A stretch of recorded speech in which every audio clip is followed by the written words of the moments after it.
Welcome to today's webinar featuring David Harwell, Director of Talent Pool at AGU. As Dave mentioned, I'm Nathaniel. I am the Career Services Coordinator at AGU, and I'll be your host for today's webinar titled Interviewing 101.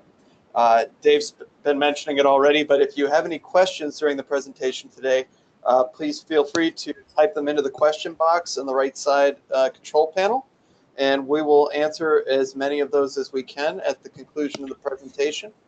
I also attached the slides. You'll find on that control panel an option called handouts, and at any time during the interview or during the webinar, you can go ahead and just drop down that menu and download the slides. I have them in PDF format.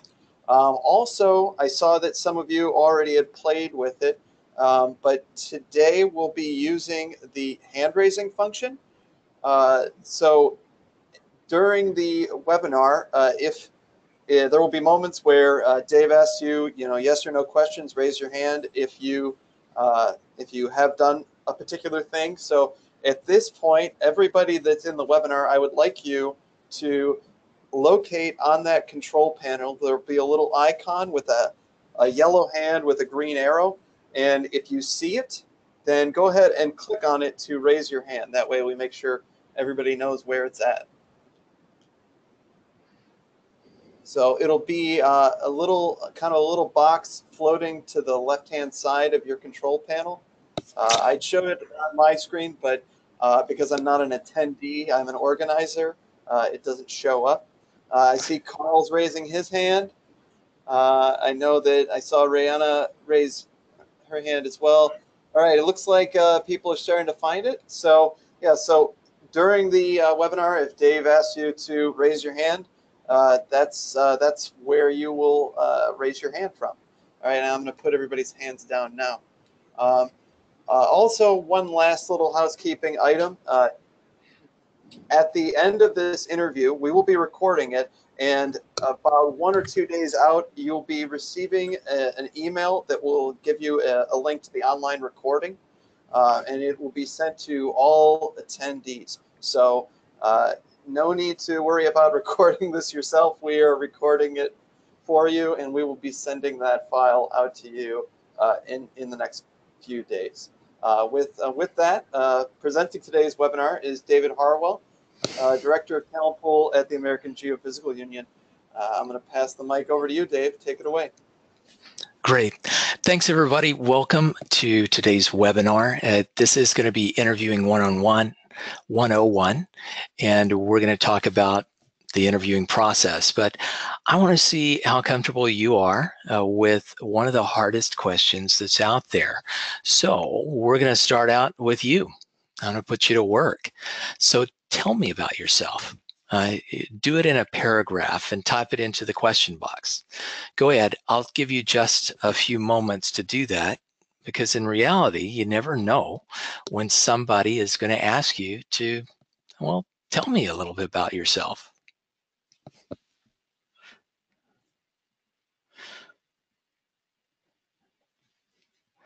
So I hope you're typing that into the question box.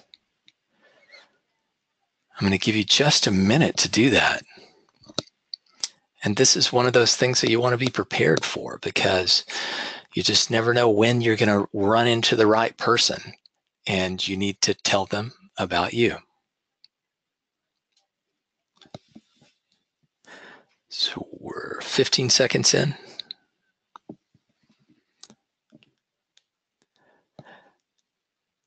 And for those of you that are just coming back to your computers, I'm waiting on you to tell me about yourself. Just type it into the question box.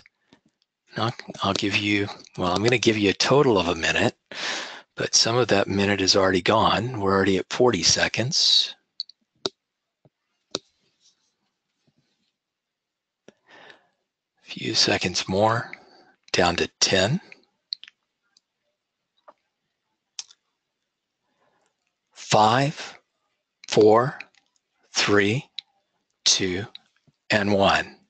So, great.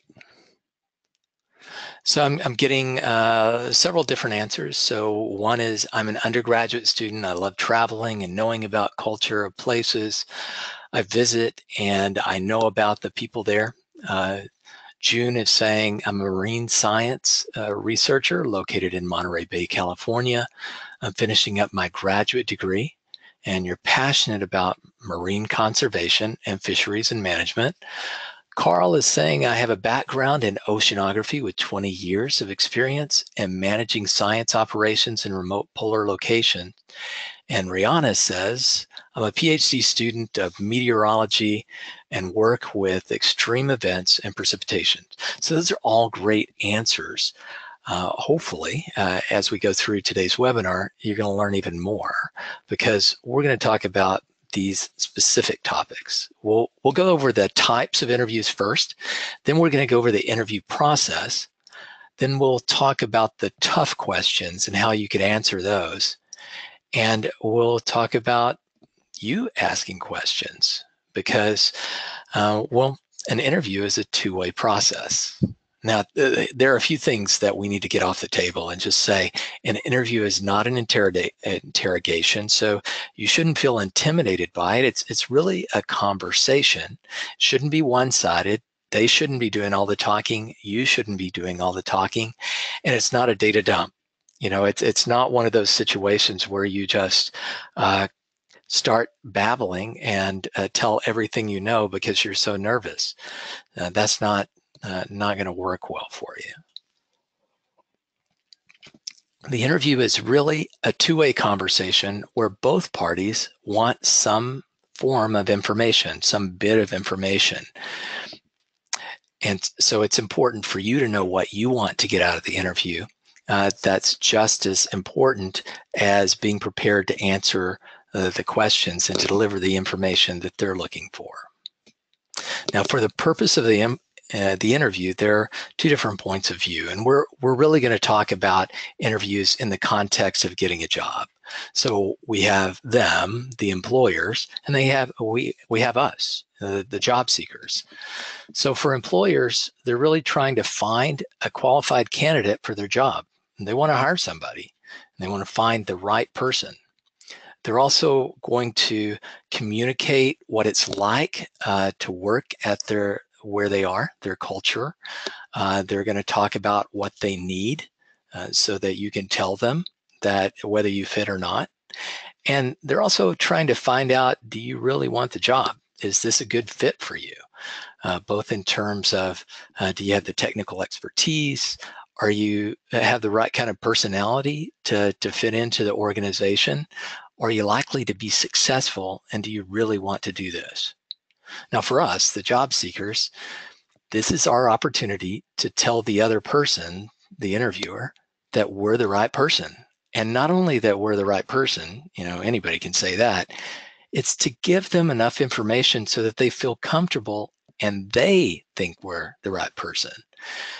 It's also a chance for us to see if this is the right kind of job for us, right? So we're going to ask questions that if they don't give us enough information, we'll still get that information from them so that we can make a good decision about whether we want to work there or not. And one of those areas that we're going to want to talk about is the culture of the organization. So how does business get done there? What are people like to work for? What's the pace? And then it's a chance for us to figure out if they're really interested in us and if we're really interested in that position. Now, there are 4 different types of interviews. There are exploratory, screening, preliminary, and on-site interviews. And so what I want to know is how far you've made it through this process. So in just a second, in fact, now, why don't you, if you've done an exploratory interview or been part of an exploratory interview, raise your hand. Let's see, how many in the group? Great. So the hand raising is on your control panel. Just click the hand and it'll show me. So it looks like just a couple of you have done exploratory interviews. Okay, so we're going to clear that. And now tell me about screening interviews. How many of you have been through a screening interview? Now, I'll define all of these and we'll talk about them in a minute, but for those of you that know, go ahead and tell me. So it looks like only one of you's, okay, two. Two of you have been through a screening interview. Okay, let's clear that. What about a preliminary interview? Okay, at least two. I'll give you just a couple of seconds more. Okay, and we can clear that. And we'll go on to on-site interviews. How many of you have made it to an on-site interview? Great. All right. Well, half of you have made it to on-site. Well, let's talk about what each one of these are. We'll start with exploratory. Now, exploratory interviews are really conversations to gain information, and they happen all sorts of places. Some expected, some not expected. So you would expect if you go to a career fair and a research talk that you're going to want to find out information, and maybe somebody's going to want to find out information from you. What you may not realize is that a lot of these exploratory interviews happen at receptions or parties, or even at the gym. The last person that I hired, the last contractor I hired for a communication job, was waiting in the spin line for the bikes in front of me. We were waiting for a class and got into a conversation. And sure enough, she was doing the kind of marketing that we needed to have done. So we were able to follow up with that initial conversation with more detailed information and contract to them. But basically, an informational interview can happen at any point, anytime. As long as there are two people there, you can ask them something and they can ask you something. So you want to be prepared. And where we started today with that, tell me something about you. Well, this is one of the times when you might need to use that information.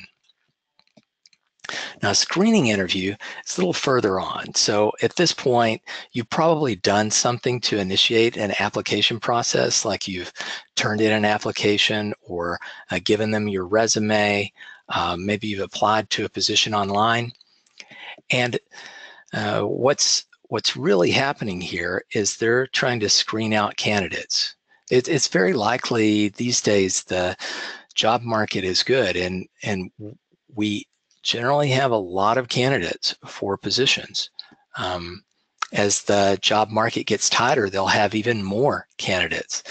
And it's not uncommon to have up to 200 applications for a particular job. And they can't interview everybody in detail. They certainly can't invite everyone, all 200 people, out on location for an on-site interview. So what they're going to try and do is have somebody call you and ask you some questions to see if you are qualified and if you're interested. And so this many times happens with a human resources representative, somebody working in the human resources office, calling you up and just asking you key questions that demonstrate your minimum requirements. And they're going to narrow this field of candidates down to probably the top 5, somewhere in that range. Now, of those 5, they'll have a preliminary interview. Now, the preliminary interview is probably going to be done by a hiring manager. It could be done by the human resources person, but generally would go with a hiring manager that understands the position and understands the technical aspects of the job so that they can ask you more detailed questions. If you make it this far, you need to celebrate. Not during the interview, but definitely be happy about it, because remember, you made it from that 200 to the top 5.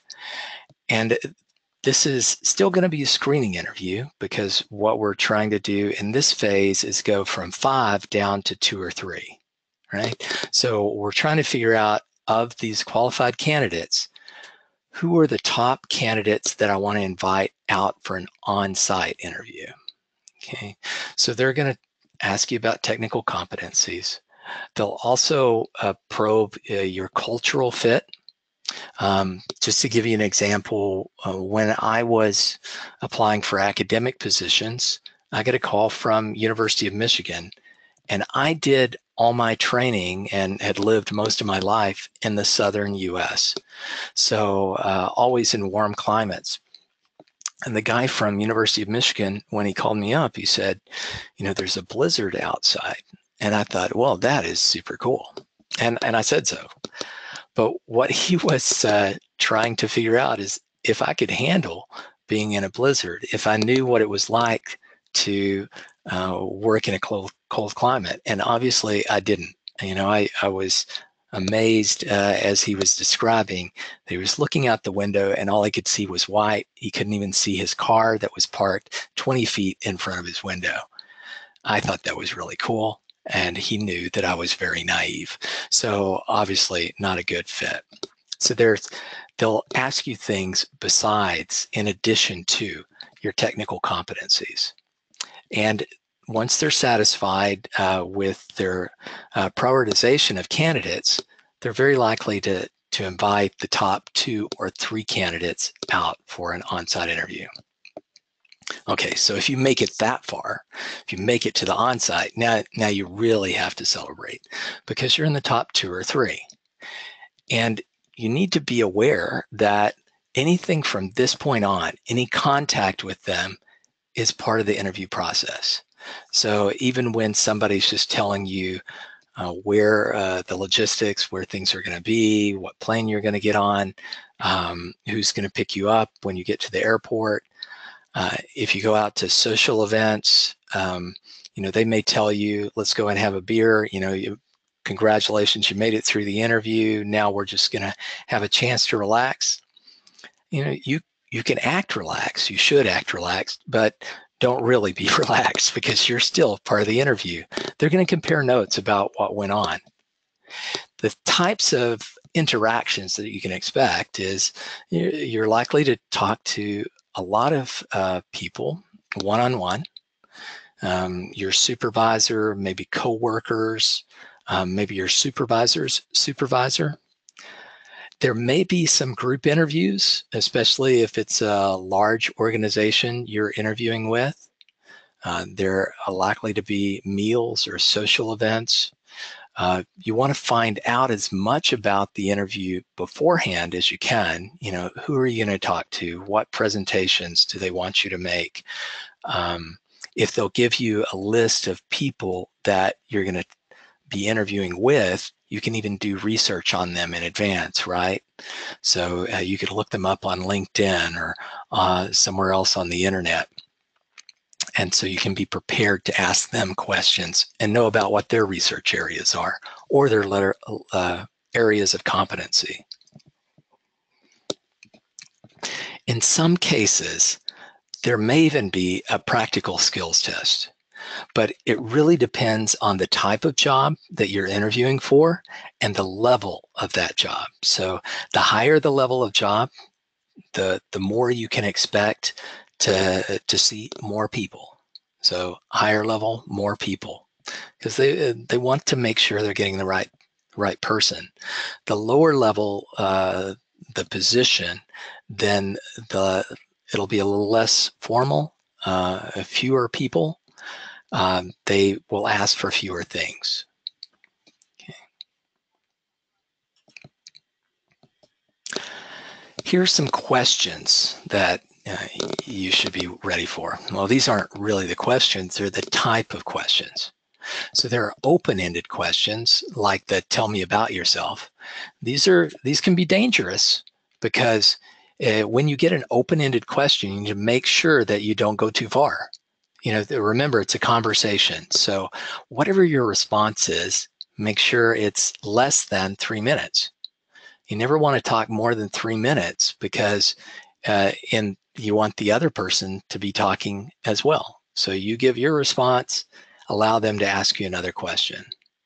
So the responses that you gave me at the beginning were very succinct. Those are pretty good, a good starting place.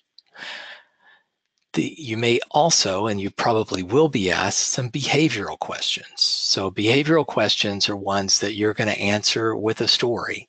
And they usually start with, tell me about a time when. So this might be, we'll go through all of these in detail, but tell me about a time when you had a difficult interaction with a coworker. That's an example. Then there are some particularly difficult questions to ask. In some cases, these are questions that they probably shouldn't be asking you in the first place. So we'll talk about how you can deal with that. We'll also talk about the questions that show your self-awareness. Tell me about your weakness.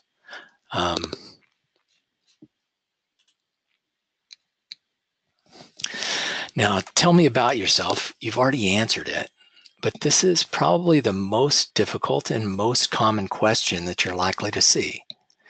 You want to give a brief response. This is really like an elevator speech, and you need to have it ready to go.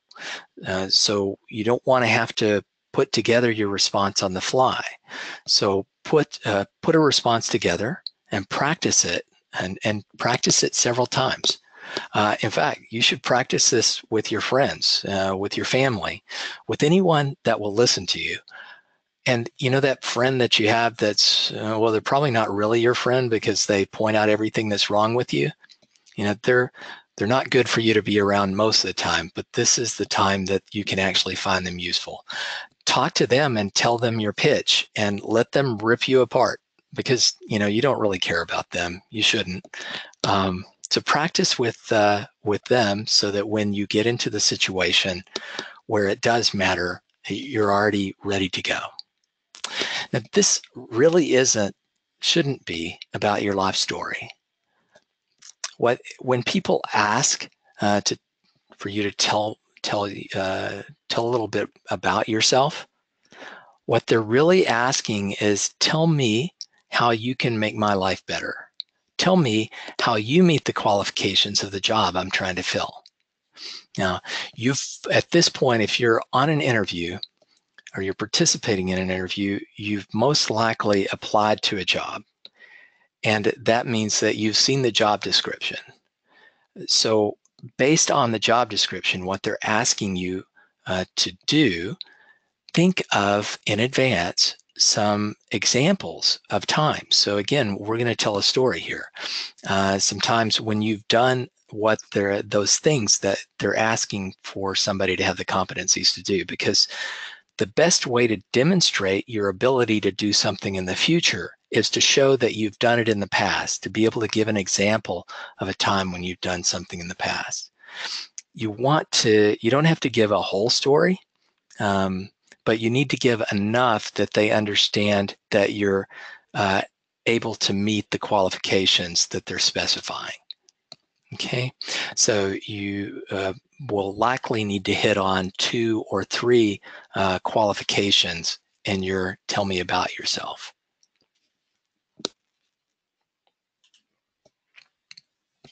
Now, behavioral assessments also require a story.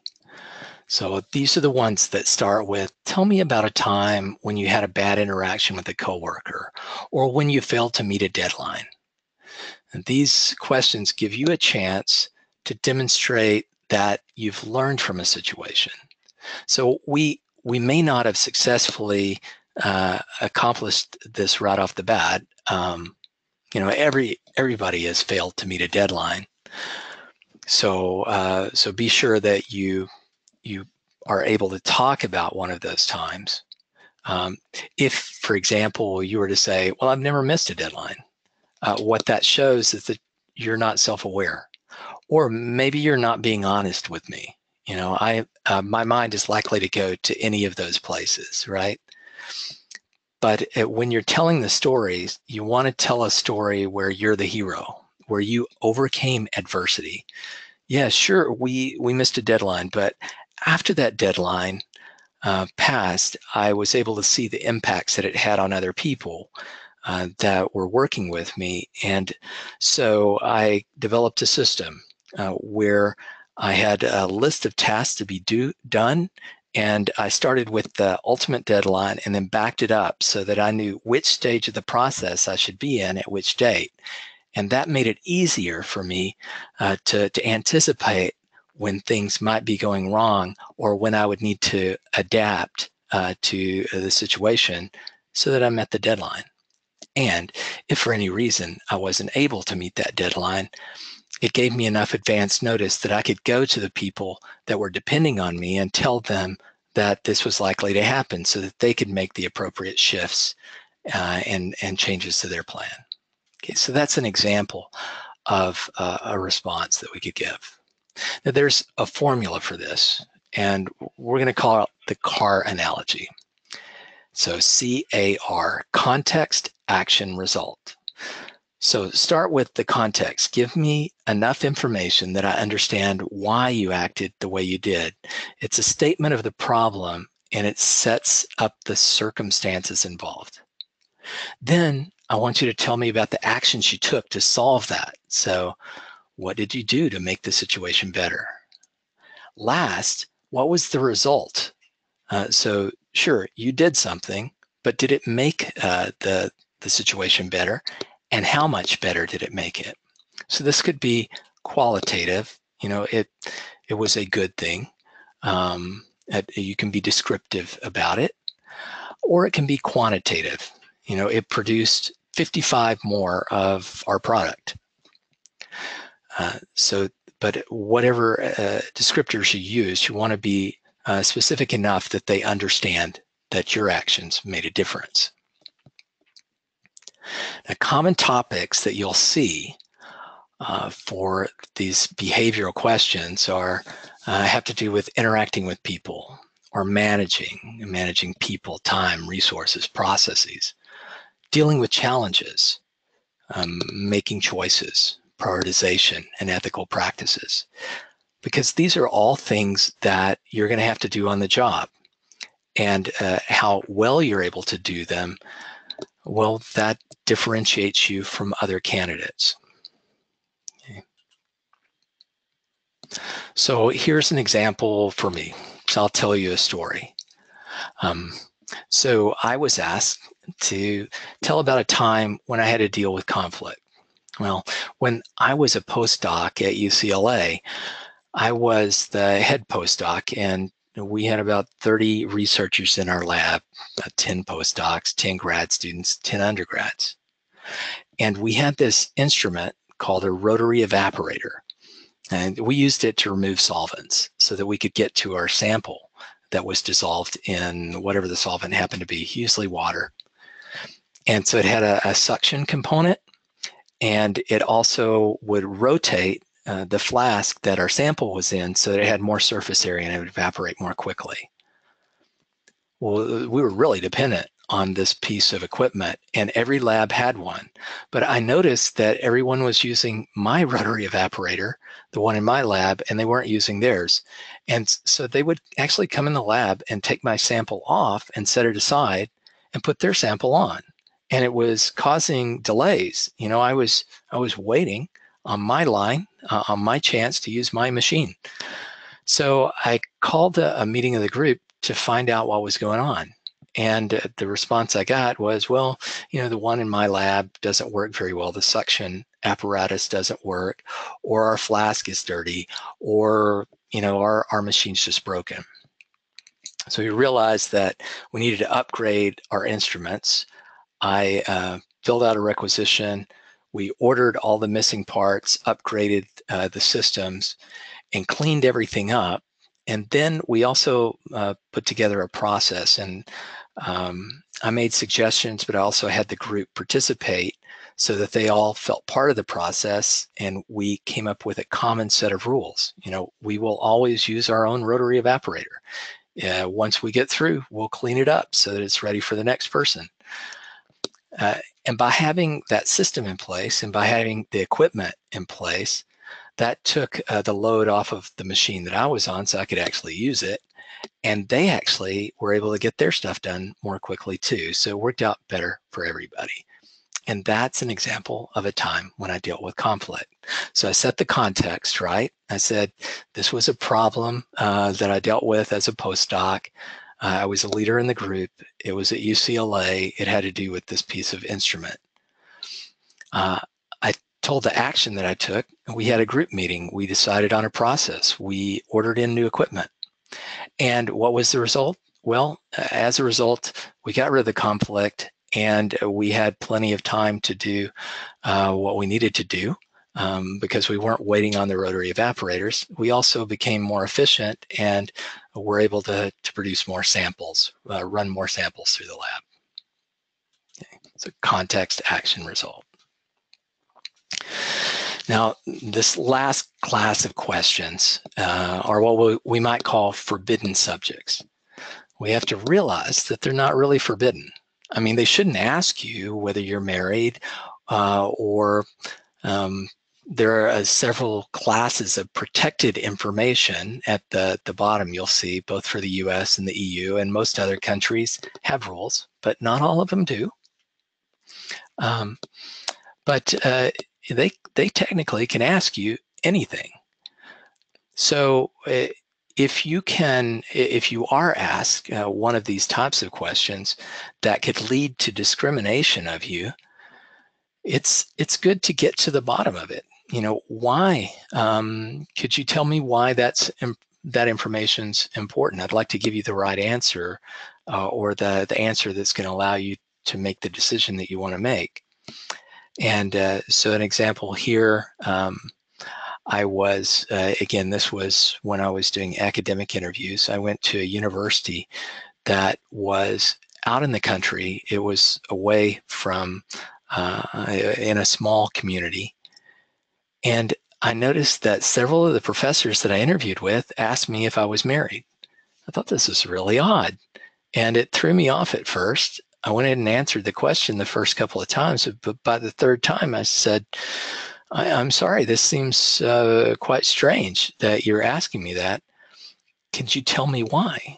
And turns out that they had already gone through 3 other professors that they'd hired, but they hadn't stayed very long because there was nobody to date. And these were all single people.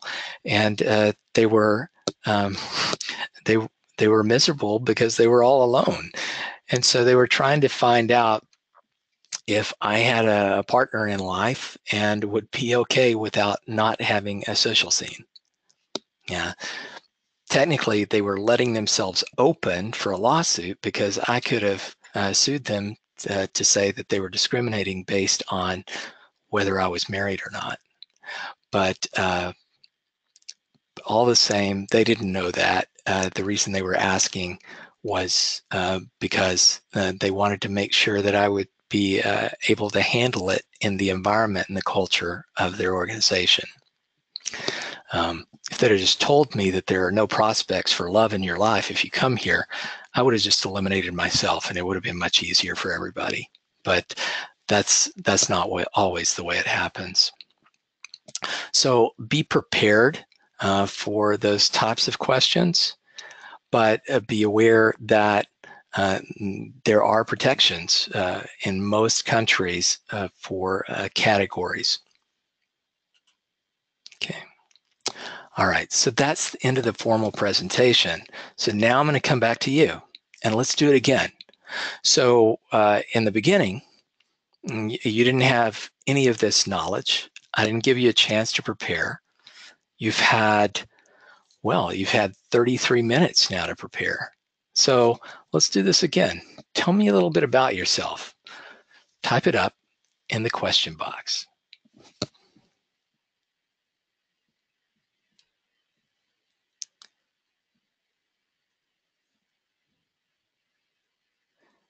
Okay, once again, I'm going to give you about a minute. I know you're typing. I'm going to talk anyway. So with only 1 minute, what can you tell me about yourself?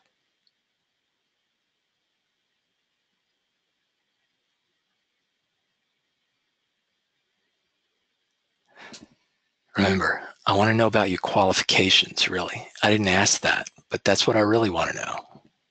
30 seconds left.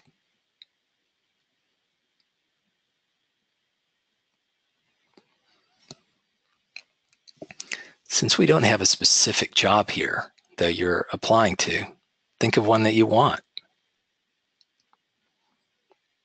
10 seconds. 5, 4, 3, 2, and 1. We're done. Okay, post. Time's up.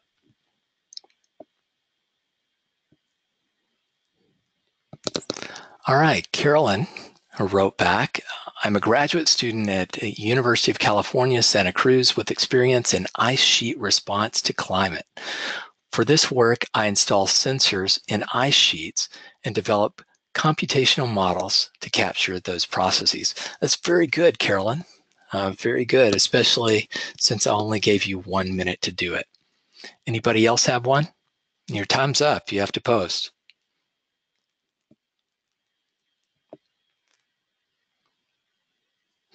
Okay, so why don't we debrief the process? What's the most difficult part of this process for you?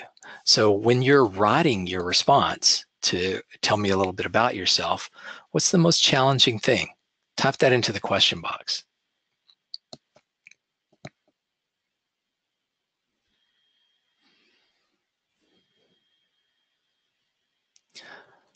Okay, yeah, so for June, didn't have a job in mind. That is challenging. So so I was trying to coach you in the middle there, but you were busy at work. As you're, if you're having to answer this and you don't have a specific job to answer to, think of the job that you want. If you could have any job in the world, what is that job? And what would the qualifications be for that job? So have your elevator speech ready to talk about that job that you want. Okay, Kartikeya is saying, I'm presently in the 3rd year of my course, a five-year integrated master's in technology and applied geology, looking for a head start ahead. Okay, so that's a good start to your program, to your response. What would make it stronger is if you can tell me an example of some things that you've learned, that would differentiate you from other students. So one of the things that I commonly see is that people tell me a response that sounds like everybody else. So what we're trying to do in our responses here, especially in this one, tell me a little bit about yourself, is to talk about the things, unique experiences or unique qualifications that you have that other people don't, that would make you a better fit. So it could be an internship, field research, knowing how to use a particular program or technology. Any of those sorts of things would be good. Do you have any questions? This is the part of the program where we're going to go back to you. And just to give you a little commercial, this is part of the Pathfinder series. And we have career advice, mentoring programs, travel and research grants, professional development courses, and ethical and professional guidelines. All of that is available at careers.agu.org. So I hope you'll take advantage of that. And I am going to go back to answering your questions.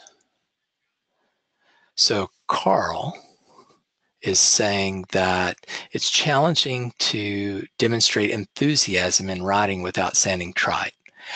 It is, but here, if you can base it in reality. So if you're telling me about a situation, then it doesn't sound quite so trite.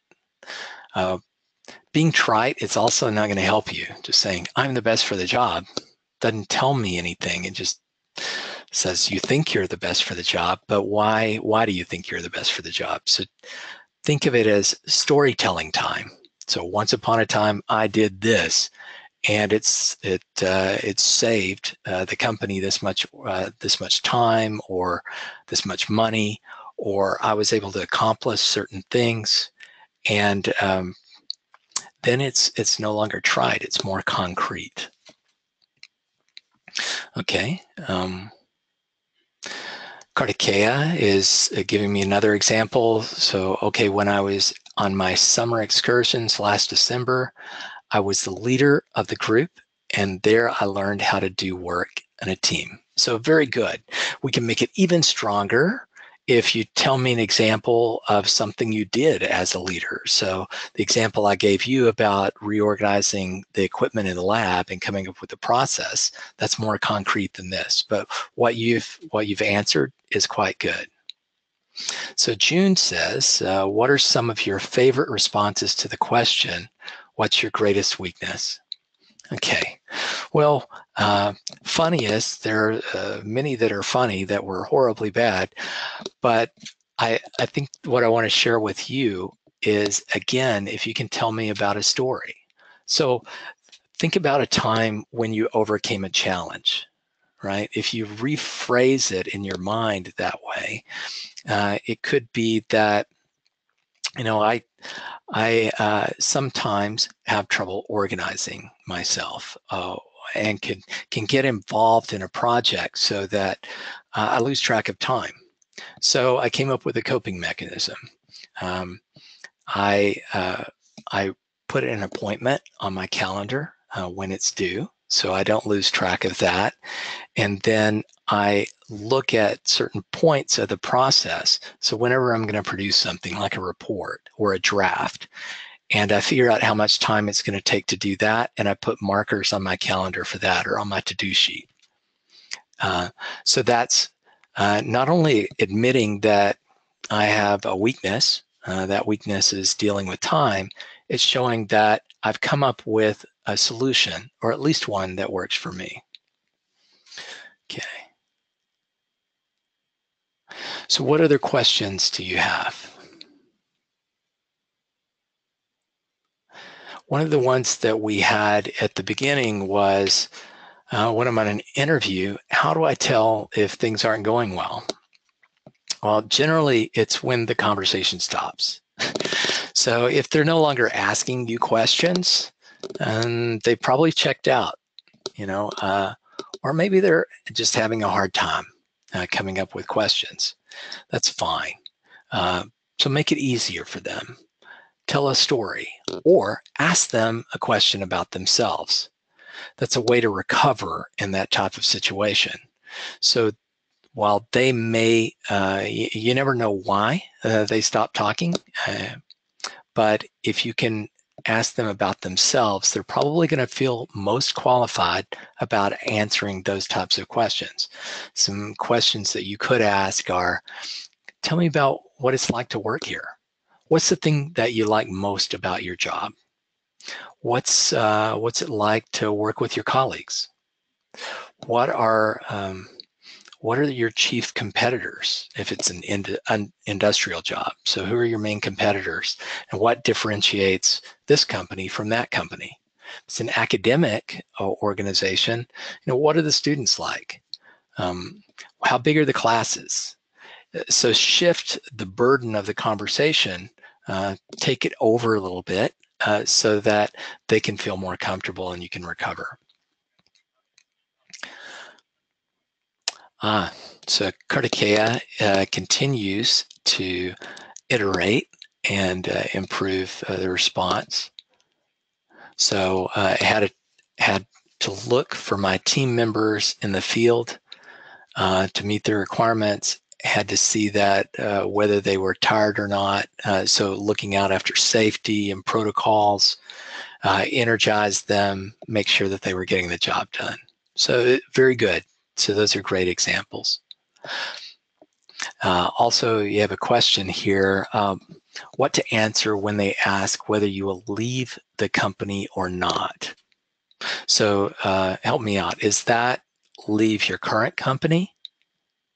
Or are you saying that they ask you about the job that you don't have yet, and how long you're going to be there? While I'm waiting on your response, one of the another common thing, especially for people that may want to go back to grad school, is that they'll indicate too early that they want to do that, right? If you want some benefit, like you're talking about insurance or how much money you're going to get, compensation in some sort, or a benefit like paying for college tuition, don't ask that until they've made a job offer. Once they've made a job offer, then you can ask for the things that are going to be beneficial to you. Until that time, that's off the table because you start to look needy. And the reason I went to that example is because that can be an indicator that you're not going to be at the company very long. If you just, the way it comes across to the employer, if you're asking about whether they're going to pay for you to go back to school, is they may read that as, oh, it's going to come here and then we'll pay for them to get a degree and then they'll go somewhere else where they can get another job that's doing something else. Or they may read that as, well, they really don't want to do what we want them to do. They just want to use us to get to the place that they want to be. Okay, June is saying, okay, how often do you lead this webinar and why do you do it? How long have you, oh, you're turning it back on me. I see what you're doing. Very clever. So on this webinar, the reason I do this job is I like working with people. I'm a scientist myself. And one of the things that I noticed is that as scientists, we don't always know what our transferable skills are.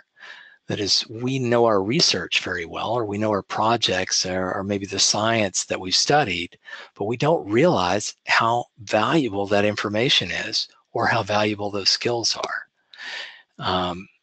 And so what I've been able to do is learn how to generalize that and give advice on it. And that is, I can see that it's beneficial to the people I work with, and it gives me a sense of satisfaction. June is saying, speaking of talking about salary benefits, when the job is offered, do you have a webinar to negotiate those skills? Funny you should ask. So Barb, our editor of EOS, just asked me, and Nathaniel, the other fellow that's on here, to write an article on that. So we have one that's upcoming. There's also blog entries. So if you go to the On the Job blog, Lisa Balbus, who is a consultant, a career consultant that works with us, has written a blog about that as well. So we'll very likely do a follow-up webinar on that. And you can look for an article in EOS as well as the blog that's already out there from Lisa. Any other questions that you have about interviewing? I'd be glad to answer them.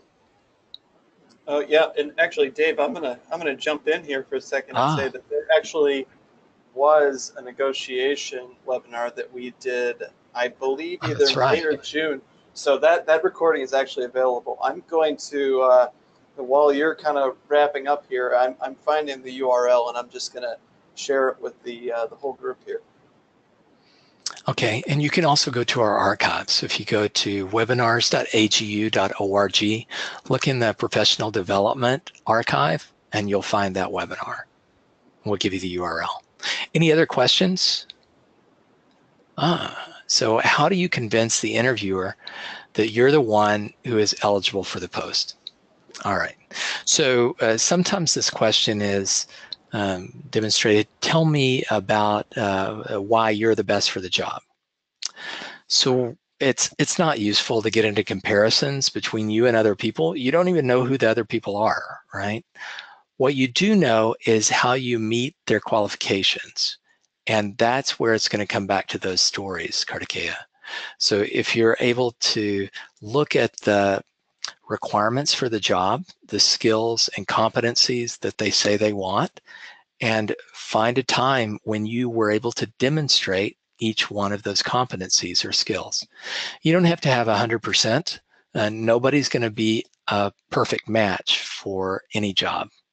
Well, that's a little bit too definitive. There may be a few examples, but they're going to be quite rare. They're going to be like, well, like purple unicorns, right? You don't see one of those every day.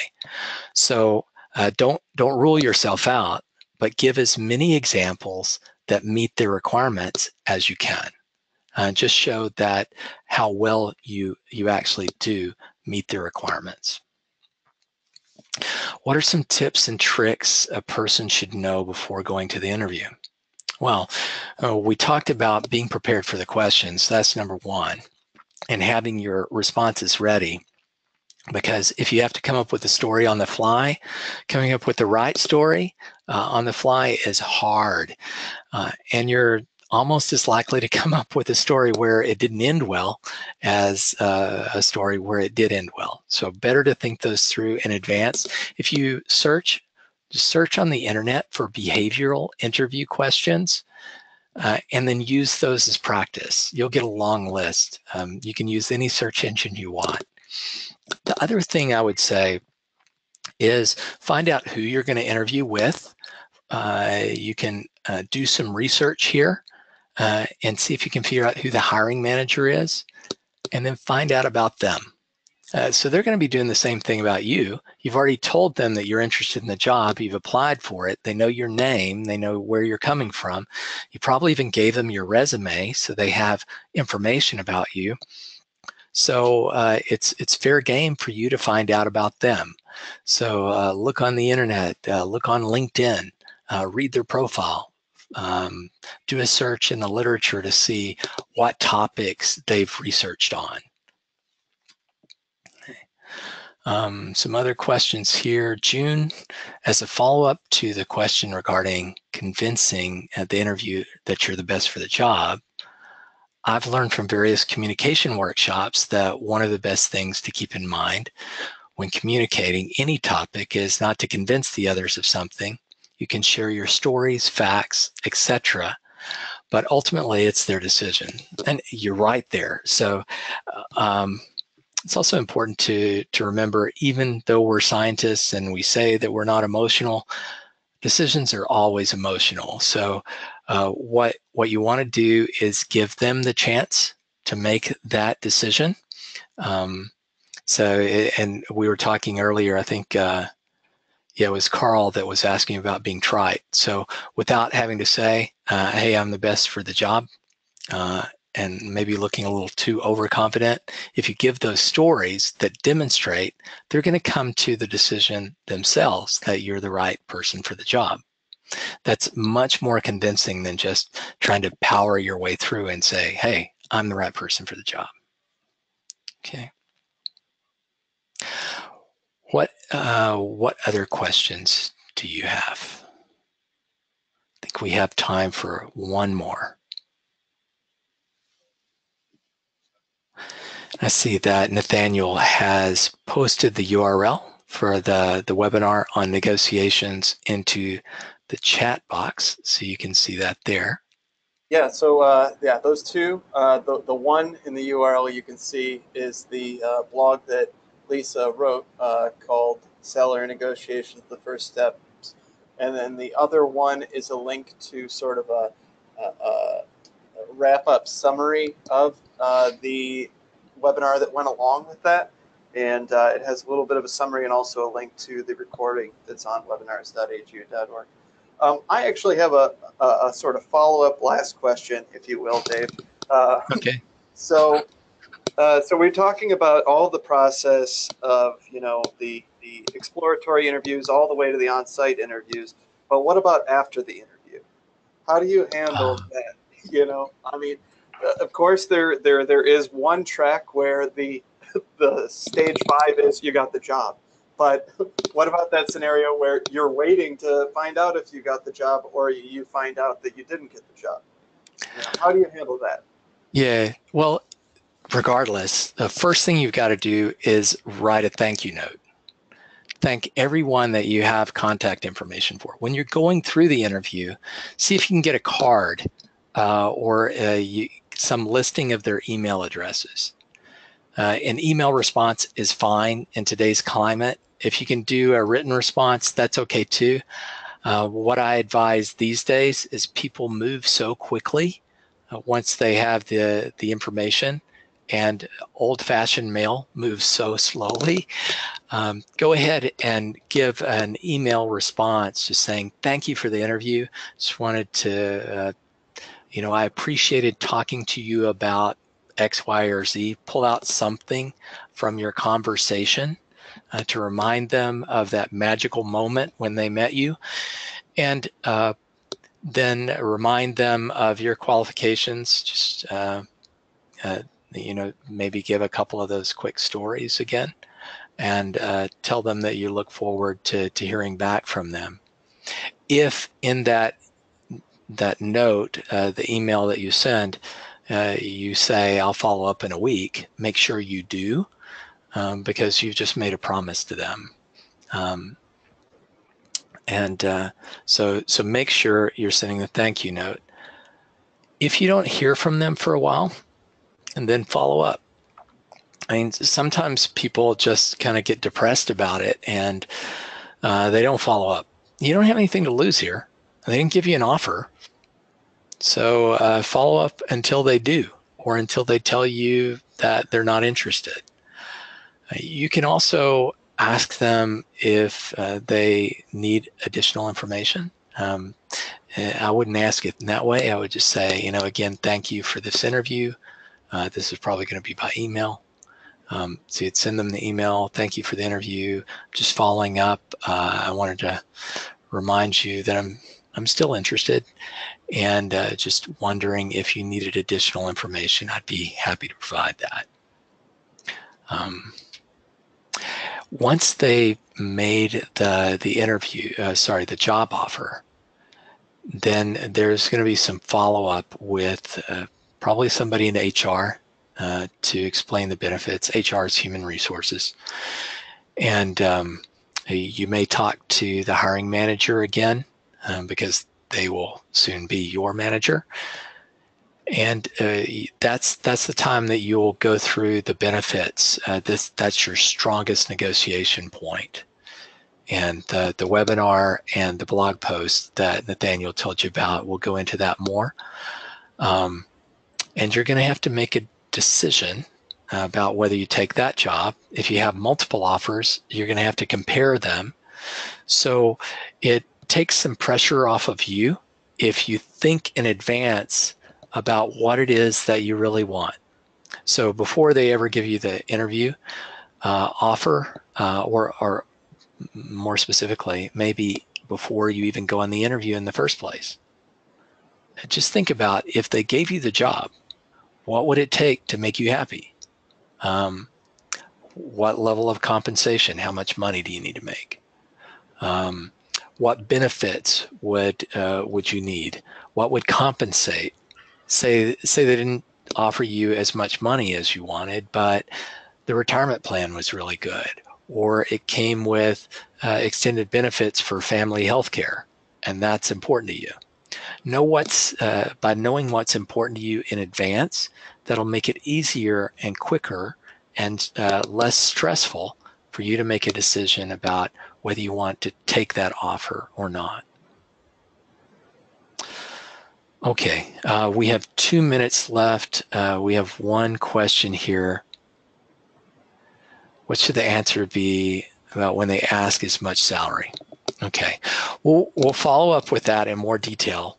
But the quick 1 minute answer is I usually try not to give them that information or what I want up front, because that's where the negotiation starts.